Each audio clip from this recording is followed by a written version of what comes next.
Bienvenidos al curso de gerencia de proyectos de construcción. Mi nombre es Marlon Velázquez González. Voy a ser su profesor durante estas 5 semanas y vamos a iniciar con el contenido de la semana número 1. Puntualmente vamos a comenzar viendo o conociendo las organizaciones que están directamente relacionados con el desarrollo de los estándares en gestión de proyectos. Iniciamos con la International Project Management Association, que es una organización ubicada en Suiza, eh, que además de eso promueve la profesionalización de la dirección de proyectos a nivel internacional. Tiene la particularidad de que su estándar se focaliza principalmente en las competencias para los project managers. A diferencia de otros estándares que están más focalizados hacia los procesos dentro de las organizaciones para la gerencia de los proyectos. Esta específicamente se centra en las competencias del project manager como tal.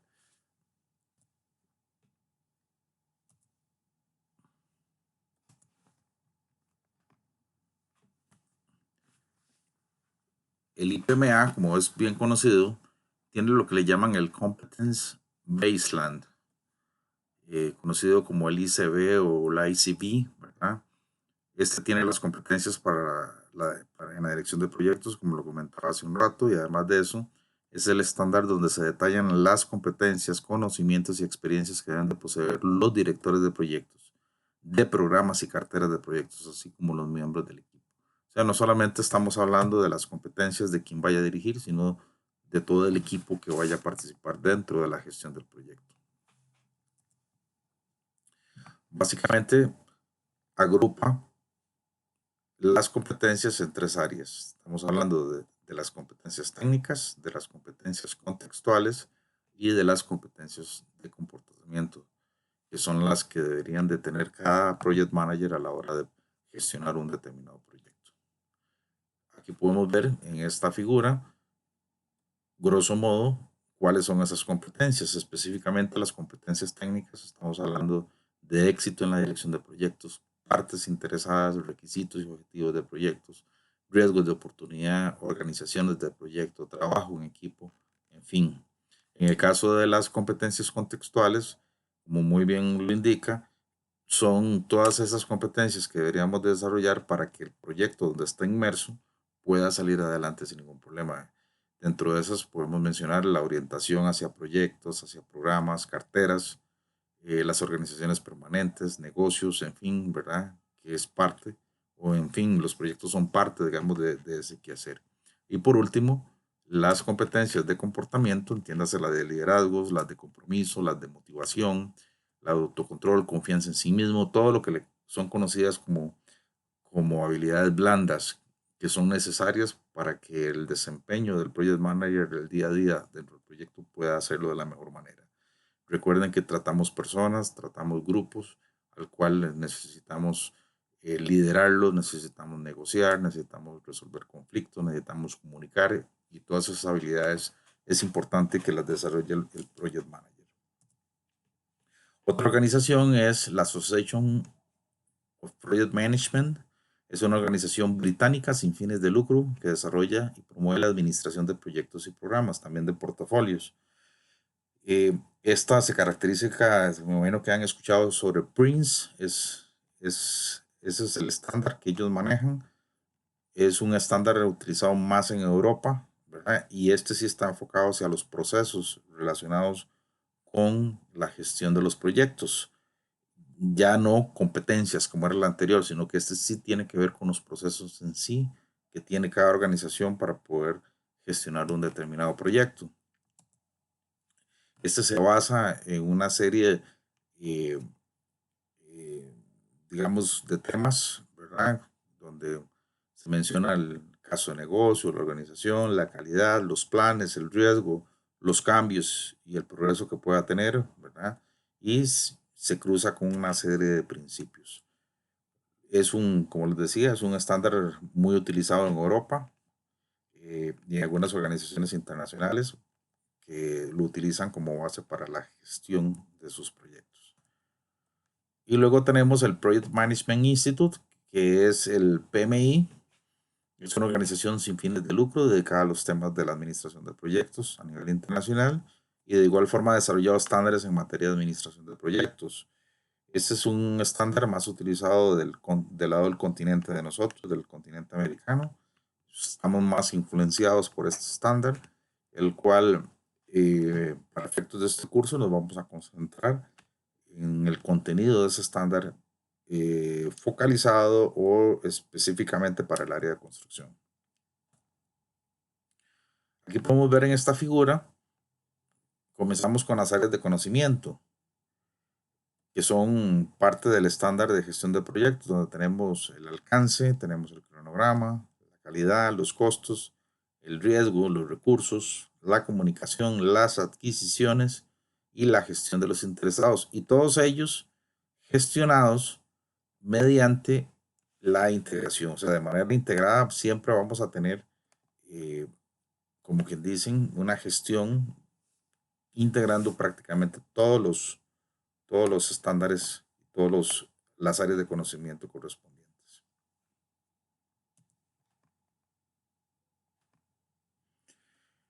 Definiciones importantes. Bueno, ¿qué es un proyecto? Cada organización tiene su forma de ver las cosas, pero los conceptos o las definiciones son prácticamente muy parecidas. En el caso del PMI, establece que un proyecto es un esfuerzo temporal que se lleva a cabo para crear un producto, servicio o resultado único. Si nos vamos al PRINCE, un proyecto es una organización temporal que se crea con el propósito de entregar uno o más productos según un business case convenido. Como verán, es prácticamente muy similar. Al final entregamos o el propósito es lograr entregar un producto determinado, ¿verdad? En un tiempo delimitado. Y en el caso del IPMA, establece que un proyecto es una operación en la cual los recursos humanos, financieros y materiales se organizan de forma novedosa para realizar un conjunto de tareas según unas especificaciones definidas, con restricciones de coste y plazo, siguiendo un ciclo de vida estándar para obtener cambios beneficiosos definidos mediante objetivos cuantitativos y cualitativos.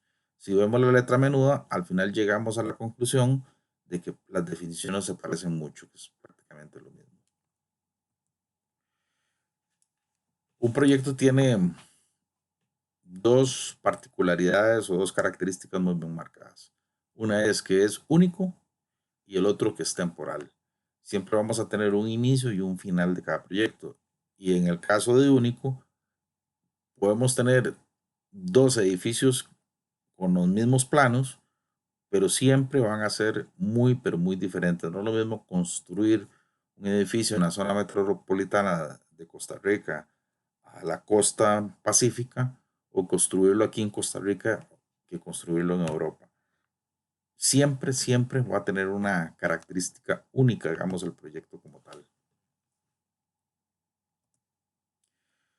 La otra definición importante es la de dirección de proyectos, que va muy de la mano, si lo echamos a notar con lo que habíamos visto en el tema de las competencias de los project managers.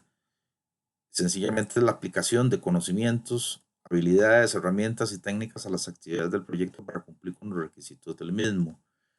Eso es importante tenerlo claro porque los conocimientos, los que somos profesionales en el área de arquitectura y de ingeniería, requerimos una serie de conocimientos para poder desarrollar ese tipo de proyectos, que eso nos lo da la carrera de licenciatura principalmente.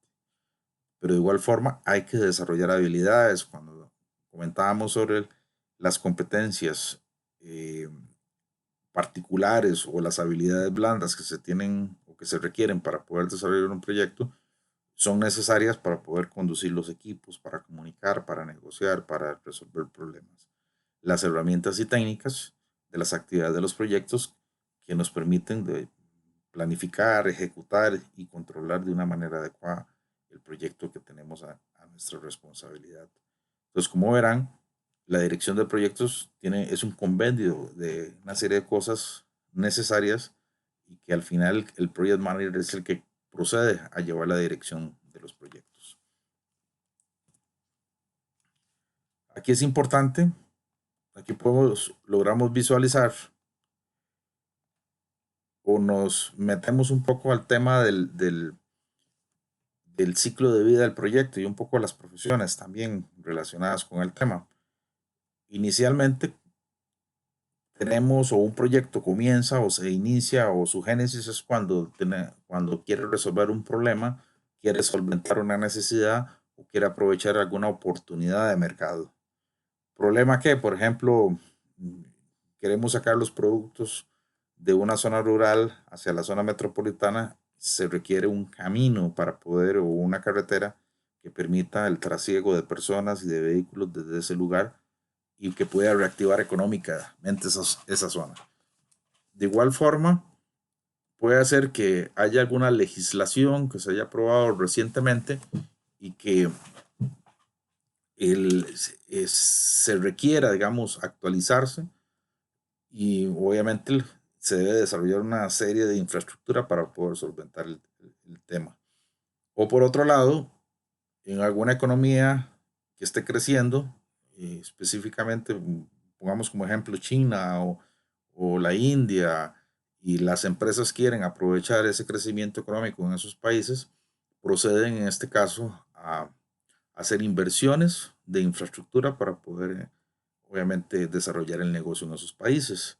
Entonces, la génesis del proyecto, ya sea por un tema gubernamental para garantizarle a los ciudadanos el tránsito de un punto a otro, o el agua potable, o la electricidad, o en el caso privado que quiera aprovechar alguna oportunidad de mercado para desarrollar el negocio, siempre va a haber una génesis o un inicio de proyecto, ¿verdad?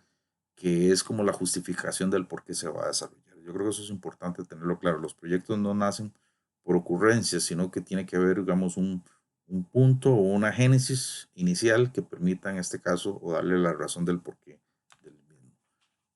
Cuando tenemos esa parte, se empieza a formular o se desarrolla por lo general un perfil. ¿Verdad? Ya tenemos la idea o el concepto, se desarrolla un perfil, se buscan las alternativas muy, muy a nivel general, y ya cuando tenemos esas alternativas que por alguna razón sea viable desde el punto de vista presupuesto, que impacte más a los beneficiarios, que además de eso tenga viabilidad política, que además de eso sea respetuoso con el ambiente y se manejen una serie de criterios para escoger la alternativa, se procede a desarrollar la factibilidad, donde empezamos a desarrollar los diferentes estudios, tanto técnicos, legales, ambientales, de mercado, financieros, etcétera, que nos den los elementos objetivos para tomar decisiones. Yo creo que eso es fundamental.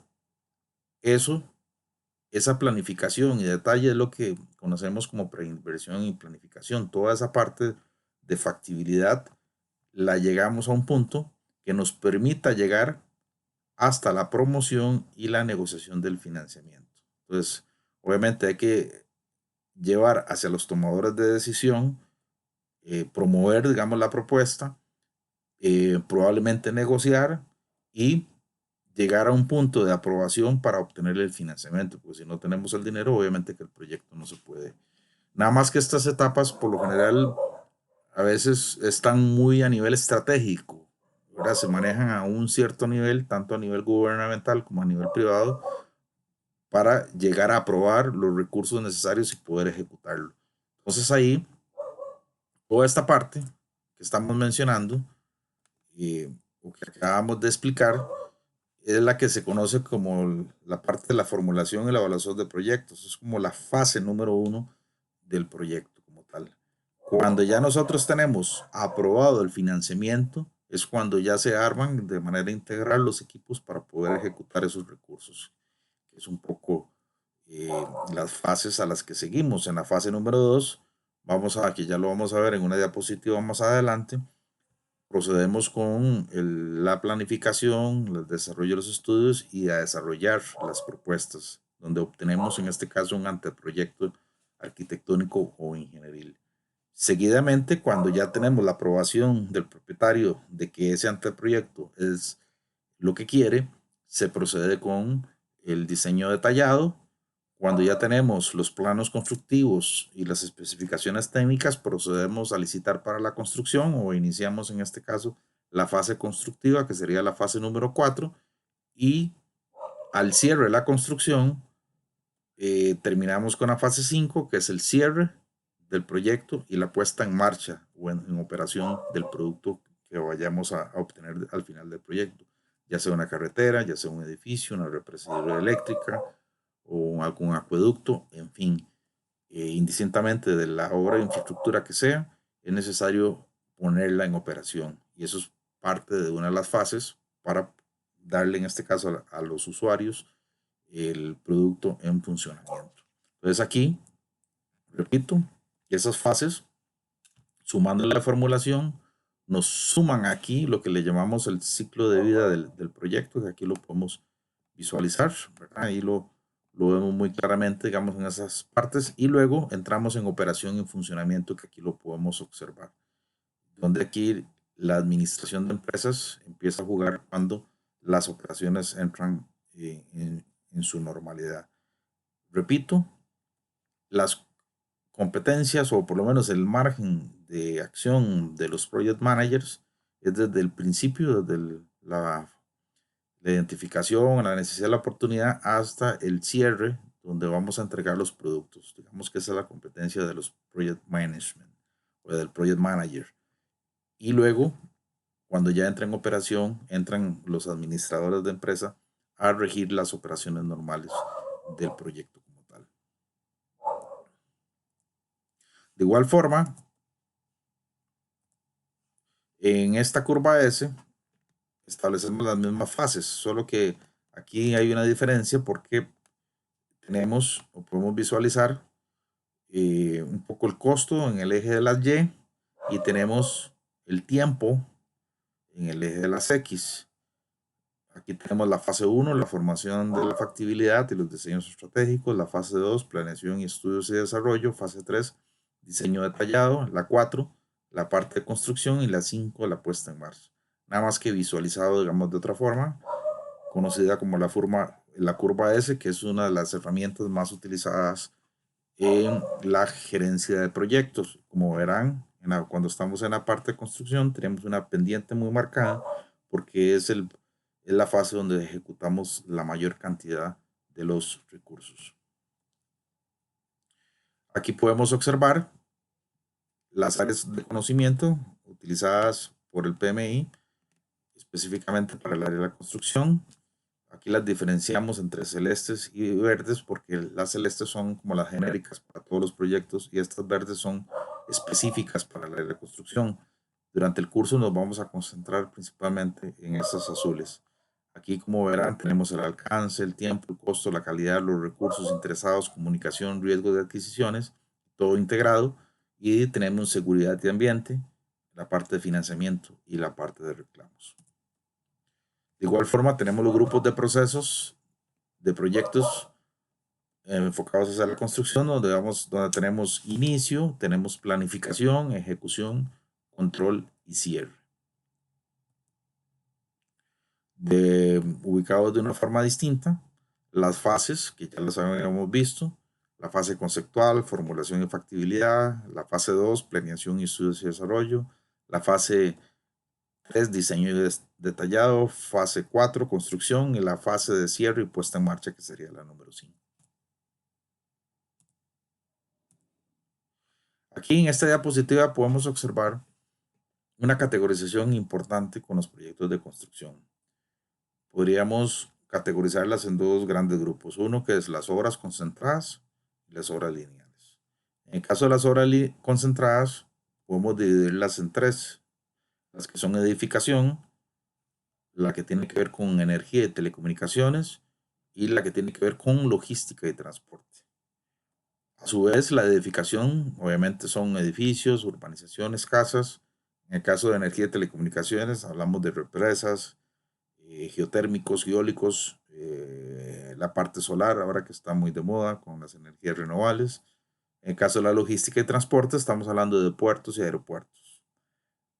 Por el lado del transportes, ¿verdad? En las obras lineales, estamos hablando de carreteras y de ferrocarriles que transportan mercadería, transportan personas Y en el caso de la conducción, estamos hablando todo lo que tienen que ver tuberías de gas, de combustible, de agua potable, etc. Aquí observamos algunas imágenes sobre los ejemplos de estas obras concentradas. Un edificio, tenemos un puerto, un aeropuerto y una represa hidroeléctrica. Y en el caso de las obras lineales, tenemos una carretera en dos sentidos, tenemos un ferrocarril y tenemos una tubería de conducción, un oleoducto. Y comenzamos con los procesos de inicio, específicamente con el charter del proyecto. Recordemos que hay 5 procesos, grupos de procesos: el de inicio, planificación, ejecución, control y cierre. Vamos a comenzar con los procesos de inicio. En el caso del charter, desarrollo del charter del proyecto es el proceso de desarrollar el documento de autorización que formalice la existencia del proyecto y delegue en el manager del proyecto la autoridad para poder ejecutar los recursos de la organización en las actividades del proyecto. Yo creo que esto es fundamental, ¿verdad? Es el documento legal formal que permite en este caso dar el banderazo de inicio con el proyecto. Y obviamente que el project manager esté empoderado y que esté con toda la potestad legal de poder ejecutar los recursos correspondientes.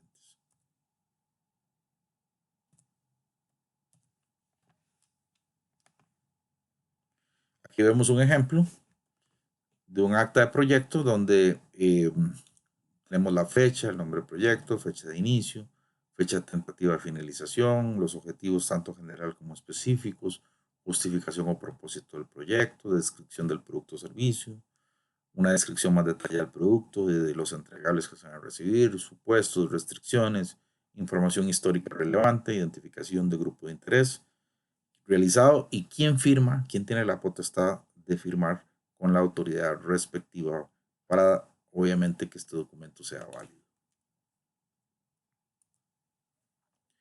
Luego, el otro proceso, este proceso que acaba de pasar del charte es parte del área de conocimiento de la integración, ¿verdad? Ahora, otro proceso que se ve al inicio es la identificación de los involucrados o de los interesados, como queramos mencionar. Ambos términos es válido. La identificación de los involucrados o de los interesados es el proceso que identifica a las personas, grupos, organizaciones que podrían impactar o ser impactados por una decisión, actividad o salida de proyecto, analizando y documentando la información relevante de sus intereses. Aquí esto es importante. Los técnicos por lo general no le damos énfasis hacia la parte, le damos mucho énfasis a la parte técnica, pero descuidamos los grupos y las organizaciones que de alguna manera están inmersos en el proyecto y que eso es un error sustancial. Es importante tener claro cuáles son esos grupos que tienen mucha influencia, que tienen mucho poder y para ello es importante identificarlos y gestionar una muy buena comunicación para con ellos.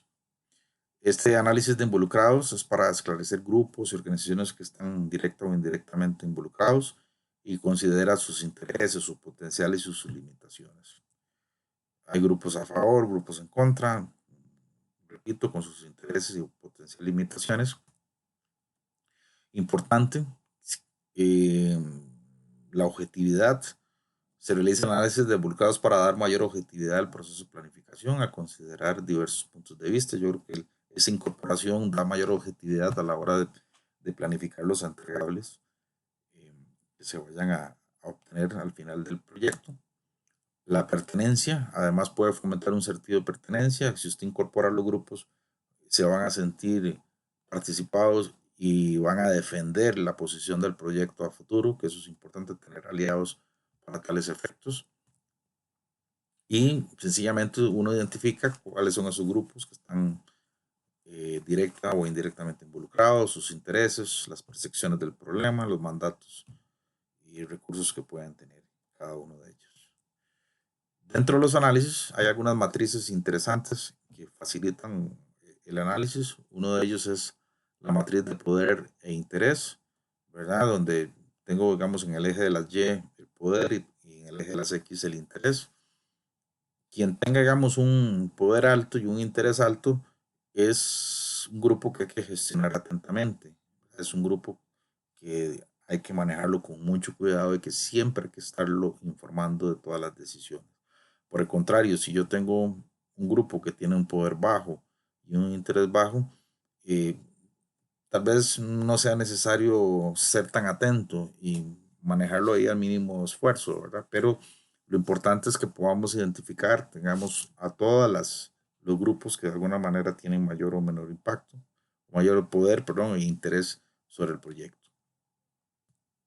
De igual forma, está esta matriz de poder e influencia, donde por un lado identificamos que tenga poder y que tenga influencia, y de igual forma podemos manejar alguna estrategia muy particular para cada uno de ellos. Y la otra es la de influencia e impacto. Pueden haber grupos que tengan mucha influencia y que también generen un alto impacto. Dependiendo, digamos, de esas características, procedemos a manejar una determinada estrategia.